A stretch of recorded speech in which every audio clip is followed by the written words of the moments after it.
Hi everyone, Aaron here for Zollotech, and I wanted to help you decide which iPhone you should choose in 2026. This is the current offering from Apple that's sold in their stores or online as they discontinue phones such as the iPhone 16 Pro Max or 16 Pro and introduce the new iPhone 17 Pro Max and 17. So all of these are the only phones that are currently sold by Apple new. Now from left to right, we have the iPhone 16e, then we have the iPhone 16, then we have the iPhone 16 Plus, the iPhone 17, the iPhone 17 Air, as well as the iPhone 17 Pro and the iPhone 17 Pro Max. They offer different prices starting at $599 on the iPhone 16e, all the way up to $1,999 for the iPhone 17 Pro Max, going from 128 gigabytes up to 2 terabytes depending on the option you choose. Of course, we have quite a few different colors. Some models, such as the iPhone 16e and iPhone Air, offer less colors, such as black and white and a few others, where the iPhone 16, 16 Plus, 17, 17 Pro, and 17 Pro Max have more vibrant colors, such as the new cosmic orange color or a new deep blue color. So these are all the current offerings, what Apple's offering now new in their store. When it comes to the overall design, build, and weight, well, the slimmest one as far as the overall camera profile is the 16e and, of course, the iPhone Air. But it only has one camera. It's sort of almost flush with the back, just a little bit extended out here. But overall, this is a very nice compact phone that's very traditional looking. It's made out of aluminum or aluminium, depending on where you live, and we have different materials throughout. So for the iPhone 16e, 16, 16 Plus, 17, 17 Pro, and 17 Pro Max. These are all made out of aluminum this year. The 17 Pro Max, for example, is a new design. We have a new antenna band around the camera bump, or camera plateau as Apple calls it, and of course similar buttons we'll go over in a little bit, but we have a two-tone design. The only titanium phone this year is the iPhone Air. That's to help with overall rigidity due to its thinness, and you of course can see the glossy finish on it that they have here. So that's sort of the design. Of course, all of the same buttons are here with the power sleep wake button, volume buttons on the left-hand side, along with the action button. Now, all of the phones also have camera control, the option to turn on the camera or utilize it for zooming in or whatever you set it up for, on all of the phones with the exception of the iPhone 16e. This is more basic where we don't have camera control, but we do have the action button. So you have all of the options except for camera control, as well as the display here is a little bit different as well. So on the display, we have the notch still on the iPhone 16e. On all of the others, we actually have the dynamic island. So you can see here as we swipe home, we have the dynamic island on all of these. As I flip them over, you'll see they've all got the dynamic island. It's all the same size. And of course, we have different screen sizes as well. They all utilize Face ID this year. They've gotten rid of the home button, and basically we unlock them with Face ID, and that's kind of the step going forward.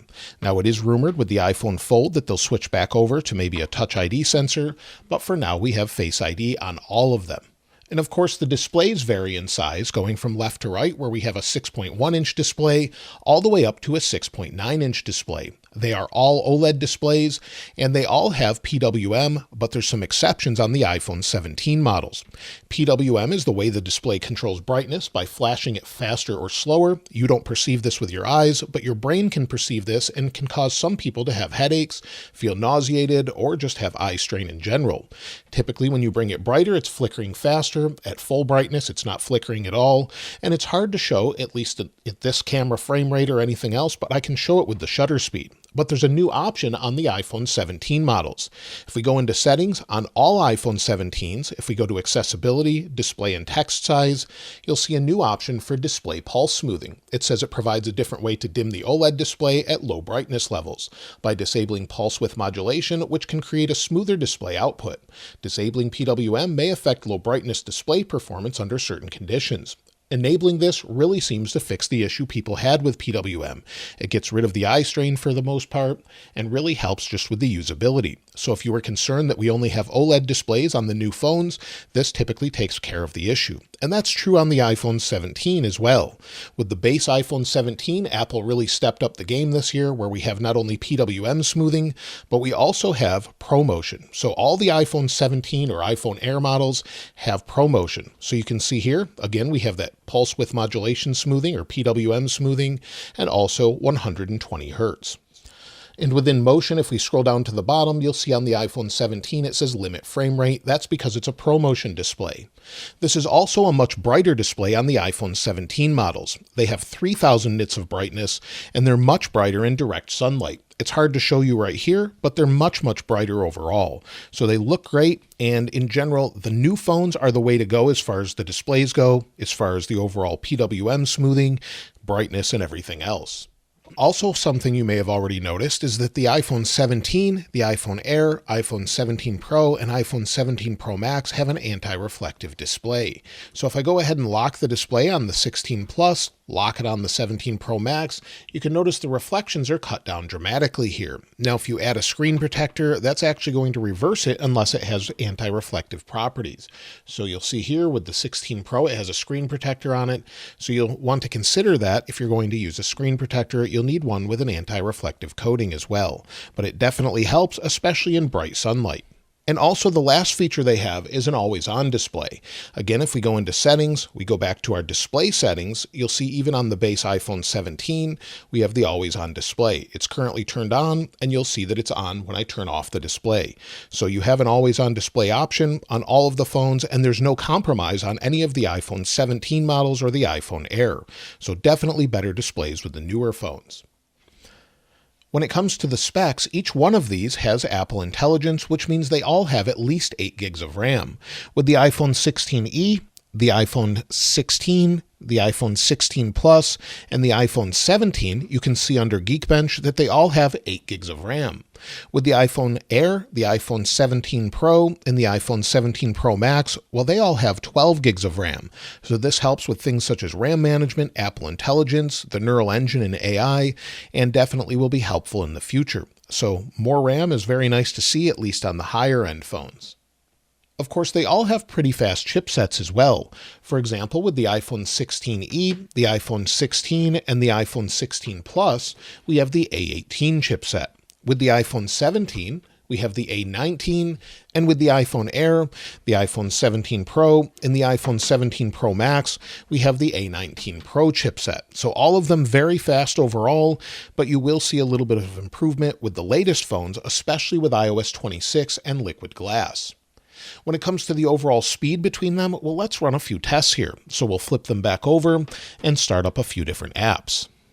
Now, before we take a look at some of the apps and how they compare as far as speed, let's first take a look at Geekbench and the overall thermal signature they put out when they're under load. Now, the first thing is with the iPhone 16e and all of these phones, I ran benchmarks 3 different times. There's a new version of Geekbench, so scores may vary a little bit, but if we take a look at the CPU history here, and we'll run it again while we take a look at the thermal signature, but you can see here that if we take a look at the history, we've got varied results quite a bit depending on the device. Now, every one of these is on iOS 26.2's public release. So while we're testing that, that's the current public release, and you can see the scores I had here. This was the last one I ran, so you may see a little bit lower scores depending on the overall device and thanks to the new Geekbench version. Now let's go ahead and run this one more time, and we'll take a look at the thermal signatures themselves. So we'll run benchmarks, and again, when we're about halfway through, we'll then take a look at the thermal signatures on each device, as the iPhone 17 Pro and 17 Pro Max have new vapor chambers that really help dissipate heat, along with the new aluminum frame that helps get more heat out compared to titanium of last year's models. So while they're testing and they're face up with the display, you can see that here with the overall thermal signature. So on the 17 Pro Max and the 17 Pro, it's a little bit more spread out. And as we move to the left here, you'll see it's more concentrated in the iPhone Air, and then the iPhone 17, 16 Plus, 16, and 16e. The 16e is less warm, but we'll give it a minute. We'll flip them over and check the backs as well. So you can see those here. So we're about halfway through the new benchmark that I'm running, and if we take a look at the thermal signature again on the 17 Pro and 17 Pro Max, you'll see that the actual heat is spread out quite a bit more. With the iPhone Air, it's concentrated in one area where it gets quite hot overall, and then on the iPhone 17, it's good, but again, it's not as sort of spread out as the new one with the vapor chamber. Then the iPhone 16 Plus, iPhone 16, as well as the iPhone 16e, which seems to be a little bit more reasonable there, but you can see that here. So overall, the 17 Pro and 17 Pro Max will be much better for regular high temperature conditions, or if you play a lot of games, or maybe you're just in a general environment that's quite hot all the time. They should be a much better phone that way. We'll wait for benchmarks to complete and we'll take a look at the latest scores. Benchmarks just completed, and we finally got over 10,000 for this multi-core score on the 17 Pro Max. But this gives you an idea of their capability as far as running benchmarks and a general idea as far as speed compared to one another. Very close overall, especially for single core, but of course the fastest will be the 17 Pro and 17 Pro Max, then the iPhone Air. Now, as far as anything else, let's go ahead and open an app, see how they compare there. So we'll go ahead and close this. And we'll go into, let's just try a simple game this time. So we'll go into Minecraft. They're all updated to the latest version, so let's go ahead and create. See how long it takes for all of them. It's hard to do them all at the same time, but you'll see usually they're within the same sort of time frame. We'll give it a second here. And usually the 17 Pro and 17 Pro Max are a little bit faster. The iPhone Air is really moving along. And you'll see it's only within seconds that the others open. So we're very close as far as the overall time frame it takes to open the actual application, get into it and play it. So really you're not going to see a huge difference between them when you're just playing a normal game or loading it. But sustained frame rates will definitely make a difference, especially on the 17 Pro and 17 Pro Max. For example, let's go ahead and export a 4K video and see how it handles it between all the devices. So within iMovie, I have the exact same video file on every single one of them. This is an old video I made a long time ago about iOS 12.3. And if we scroll to the end, you can see how long it is. It's 3 minutes and 46 seconds on each one of these. So we'll go ahead and export them and see how much time it takes for each one of them. So let me go ahead and hit done, and then we'll share them in 4K. So I have another phone as a timer here. We'll start the timer and see how long it takes to export each one from start to finish, regardless of when I press save. So we'll go ahead and tap save here. We'll save each one and see how long it takes. And there we go. We'll wait for it to export and see if there's a huge difference or if it's basically the same due to the chipset. So you'll see on the iPhone 17 models with the iPhone Air, they finished before the others that I started first, but we're only talking about a few second difference here. So it's not a huge difference depending on what sort of task you're doing, but even the one that started last was faster than the ones I started first. Now, another area where there's a big difference is the cameras. With the iPhone 16e and the iPhone 16 models, we have a 12 megapixel forward-facing camera. And if I spin it around here, it takes decent photos, but again, it's 12 megapixels where the new ones are 18. And if we go into video modes, of course, spin it around, we have 4K 60, even on the iPhone 16e. So generally pretty good cameras overall, but much better on the new phones. As with the new phones, with the iPhone 17, iPhone Air, and iPhone 17 Pro and 17 Pro Max, in forward-facing, if we switch over to photo, we have the option to go in landscape. So you can hold this just up in portrait and then go into landscape mode and record that way. It's an 18 megapixel camera, has center stage as well, so if you want it to automatically center you. And then of course we have other options when it comes to video. In video we have 4K 60 up to 120 on the Pro models, just like last year, and they're just very great cameras overall. So again, on the Pro models, if we go into the camera, we have a few additional options on the 17 Pro and 17 Pro Max with Gen Lock, as well as additional video options with ProRes and other options. So you'll see up to 120 frames per second in 4K. So this doesn't make a huge difference unless you're slowing down footage, but the cameras on the back make a big difference. So if we flip these over here and take a look at the rear-facing cameras, we'll take a look at some photo and video samples in just a moment as well.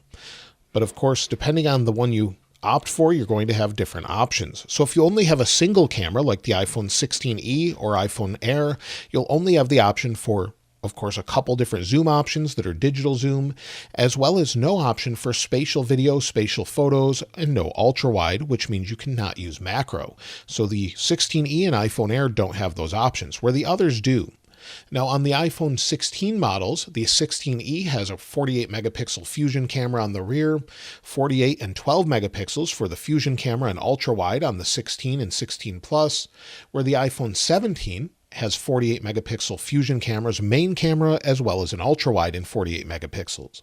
On the iPhone Air, we have a 48 megapixel single camera. And then on the iPhone 17 Pro, 17 Pro Max, we have 48 megapixel main, ultra wide, and telephoto zoom that goes up to 8 times zoom. So again, if we go into the camera here with the photos, up to 8x, and then of course you can zoom even further than that. So if we want to zoom way in, we can go to 40 times as well. So let's go ahead and take a look at some photo and video samples and see which one would work best for you and which one you think looks best.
This is the forward-facing camera from the iPhone 16e, the iPhone 16 and 16 Plus, as well as the iPhone 17, iPhone Air, and iPhone 17 Pro and 17 Pro Max. Since they're all the same camera on the iPhone 17 series, they all have a great 18-megapixel sensor that you can also switch over to landscape mode. So you'll see on the iPhone 17 series phones, iPhone Air and 17 Pro and 17 Pro Max, we can use it in landscape, even holding it vertically. So it just shows you a different perspective while just holding it upright with the open gate sensor. They all have decent microphones as well, so you can hear this from the iPhone 16e, as well as the iPhone 16 and iPhone 16 Plus, and then the iPhone 17 series devices along with the iPhone Air. So you can switch between different modes with studio and others, but they all have basically the same sort of camera on the 17 series. So this gives you an idea of what they look like and sound like. Let me know which one looks best and sounds best in the comments below.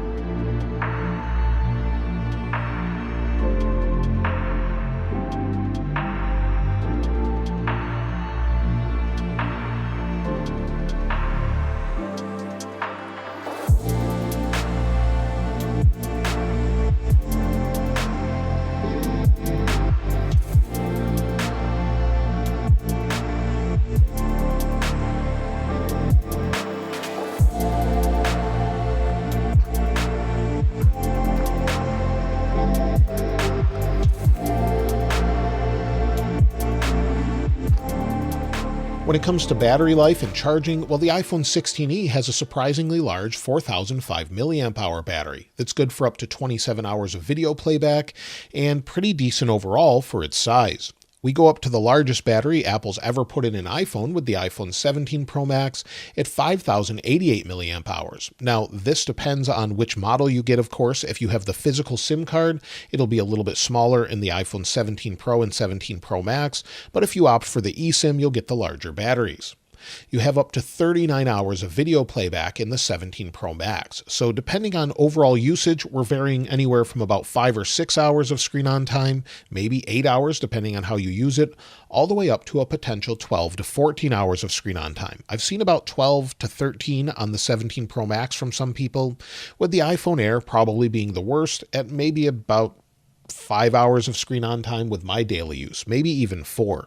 It just depends on how you're using it. But of course, if you use that additional MagSafe battery pack that's only for the iPhone Air, you of course can extend this even beyond what the 17 Pro Max does. But then you're a little bit thicker than the 17 Pro Max, and it doesn't really seem to be a reason to have this phone. I love the iPhone Air, but the battery life is definitely where it's lacking. When it comes to charging, we have some different options here as well. With the iPhone 17 Pro and 17 Pro Max, thanks to the vapor chamber, we get even faster charging speeds at up to 40 watts or so, and it charges to 50% in 20 minutes. We get that with the iPhone 17 Pro and 17 Pro Max. All of the others charge to about 50% in 30 to 35 minutes. Of course, we have different wireless options as well. With the 17 Pro and 17 Pro Max, we can charge up to 50% in 30 minutes if you have the right charger. So Qi 2, 25 watt compatible, and you'll see it charges just fine. All of them have MagSafe with the exception of the iPhone 16e. It does have wireless charging, so if I bring in this charger, place it on here, it's wireless charging, but it's not charging with MagSafe. So it is a little bit slower. It works just fine, but again, it's just Qi wireless charging. So again, no MagSafe. Maybe they'll bring that in the next model with the 17e. But overall, if you want the best battery life and best charging, go for the Pro models or the Plus here with the 16 Plus. Great battery life on most of the larger phones, a little bit compromised, especially on the Air, and the 17 is great for most people there. When it comes to 5G, Wi-Fi, and connectivity, well, all of them have 5G with the exception of millimeter wave on some. For example, in the United States, the iPhone Air doesn't have millimeter wave, the iPhone 16e doesn't have millimeter wave, but they are using Apple's own modems, the C1 and C1X modems, which help with overall connectivity and efficiency. There's definitely a difference there, but the others opt for Qualcomm modems, and the Qualcomm modems in the 17 models are very, very good. Typically on my iPhone 17 Pro Max, I'll have better signal strength. You'll see I have 2 bars currently where I'm at now on my main phone, and typically I would have 1 bar here where I sit normally. Sometimes it'll be even better than that. If I turn off Wi-Fi, you'll see it typically improves some, but again 5G UC, where sometimes I would just have terrible 4G signals or LTE. So it definitely seems improved there. We also have Apple's new N1 modem in the latest version. So with the iPhone 17 models, we have the N1, and it's really pretty good as far as Wi-Fi. It helps with overall connectivity and efficiency. But again, some people complain about this as it seems like there could be some issues here and there. But overall, Wi-Fi seems to be about the same even with Wi-Fi 7. Of course, you'll have the fastest speeds on the latest high-end model. Now, when it comes to IP ratings or water and dust resistance, they're all IP68. 6 meters for 30 minutes in water. However, Apple does not guarantee them in water, so if it does have water damage, you'll typically need to use AppleCare to repair that or pay out of pocket. They won't guarantee that, so I wouldn't put these underwater, any of them. I know many people do in a pool, for example, but typically you need a waterproof case. So generally I wouldn't recommend it, but it can get wet from time to time without an issue. When it comes to the speakers, well, the most compromised phone here with the speaker is the iPhone Air.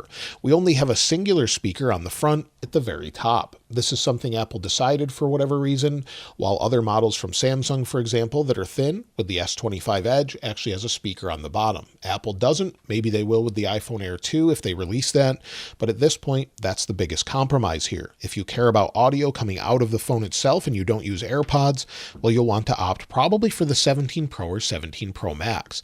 They have great speakers that are louder than most as far as the decibels go, but all of them are generally pretty decent. I find that this is around 92 decibels max with the 17 Pro and 17 Pro Max, where we get around 89 on the other phones. But again, not quite the volume that we get on the newer models. So definitely pretty good. It's hard to tell the difference with a microphone here, but there are differences there, especially with the iPhone Air.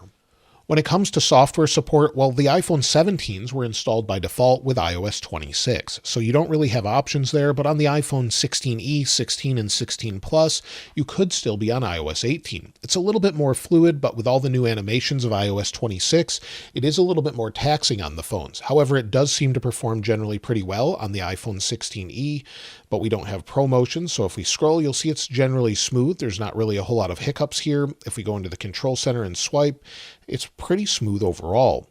Of course, there is some compromises because the new update slows things down a little bit with the animations, but going into applications seems to be nice and fast. Going into music, if you've never been in here, for example, wait for it to load, go back in, and you'll see in general it's fairly fast. I don't think you're going to feel much of a difference, at least on the 16e, and that's probably why we don't have older models, because they're a little bit compromised with the latest update. Of course, all of them will probably see at least iOS 31 or 32 and typically security updates after that. So there'll be support for years, but hopefully Apple works out all the bugs with iOS 26. When it comes to which one you should choose, well, all of them are actually pretty nice options. If you don't care about having the latest and greatest, you don't care much about the camera, and you want the cheapest one with good reception overall and decent battery life, the iPhone 16e is a solid option. However, I do feel it's a little bit too expensive for what it is. If it was maybe $350 or $399, it might be a little bit better, but typically you can get great deals from your carrier. Maybe with the iPhone 17, I've seen quite a few deals where it offers it free with maybe a new contract, but even with the iPhone 17 Pro models, you might get an option where you can get them free or highly reduced in price with a trade-in. So I would definitely explore those options depending on what carrier you have and where you live.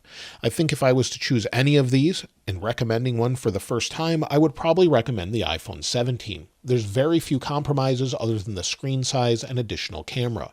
You have ProMotion, you have the PWM smoothing option, you have great cameras, you have a great display at 3000 nits. This would be my number one recommendation, especially to someone that doesn't care about the Pro features or is starting an iPhone for the first time or upgrading from something older.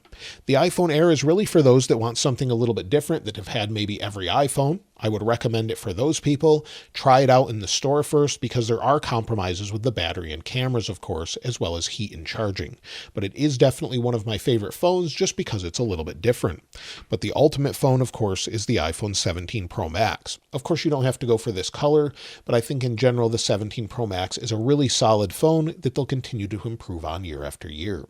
So hopefully that helped you decide which one you should choose this year, or if maybe you should wait for the iPhone 18 Pro, iPhone 18 Pro Max, or possibly the upcoming iPhone Fold if they release that. Let me know what you're looking most forward to in the comments below, and of course I'll link this wallpaper in the description like I normally do. If you haven't subscribed already though, please subscribe, and if you enjoyed the video, please give it a like. As always, thanks for watching. This is Aaron. I'll see you next time.